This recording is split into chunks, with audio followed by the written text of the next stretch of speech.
This man is crazy. Can you believe that in just 4 hours, he pulled off a takeover of a multi-million-dollar UK company? 4 hours. That's wild, right? And no, we're not talking about some Wall Street big shot. It was Tun Dr. Mahathir Mohamad, the Prime Minister of Malaysia, leading his secret team in one of the most daring moves ever seen in financial history. This wasn't just a corporate takeover. It was about a small, emerging nation reclaiming its destiny. And the whole thing? It all started with rubber. Yes, rubber. Back then, Malaysia was the biggest rubber producer in the world. You'd think that would make the country rich, right? Well, nope. Malaysia was still struggling to lift itself out of poverty. Why? Here's the kicker. Malaysia's vast rubber plantations weren't owned by Malaysians.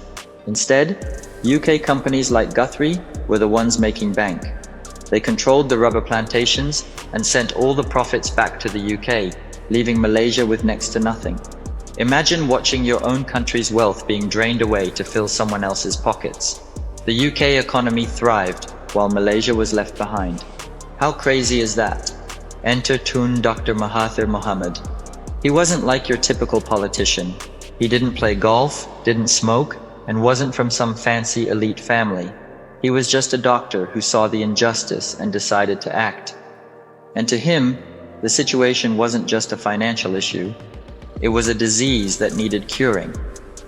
Mahathir didn't want to just treat the symptoms. He wanted to perform surgery and fix the root of the problem. Guthrie wasn't helping. They refused to modernize the rubber plantations and didn't care about the long-term future of the Malaysian economy. Instead, they were focused on draining every bit of profit, leaving Malaysia's future in jeopardy. The final straw? Guthrie started selling off their Malaysian assets without even telling PNB, the Malaysian company that owned 25% of Guthrie.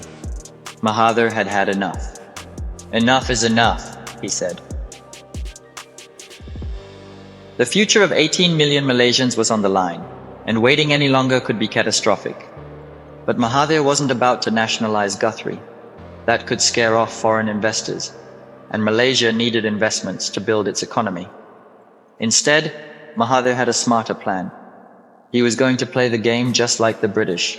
He would use the capital markets to launch a strategic takeover. The goal? Take control of Guthrie through the London Stock Exchange, using the same financial and legal tools that Britain had been using for decades. There was just one problem: money. Mahathir needed 1 billion Malaysian ringgit, about 75 billion USD in today's terms, to pull this off. That's a ton of cash, right? So where do you get that kind of money when you're an emerging nation? Enter Petronas, Malaysia's oil and gas giant. They stepped up, securing the capital needed for the operation. But having the money was only half the battle. This plan needed to be executed with precision, fast, quiet, and flawless. If anyone in London found out about the plan too soon, it would all fall apart. So, Mahathir gathered a secret team and partnered with some of the biggest financial players in the UK, like Rothschild and Rowan Pittman. These guys knew the ins and outs of the London Stock Exchange like nobody else. For months, Mahathir's team worked behind the scenes, studying the market, researching Guthrie, and preparing for the big day, September 7th, 1981. That's when everything would go down. The plan? Buy up as many shares of Guthrie as possible, quickly and discreetly, before anyone in London even realized what was happening. The shares would be bought from all over, making it nearly impossible to track. It had to be perfect because one wrong move could sink the whole operation. As dawn approached, the tension was through the roof. This was it, the moment of truth. They were about to pull off one of the boldest financial operations in history, the Dawn Raid. Mahathir's team was ready, and Malaysia was about to reclaim control over its future.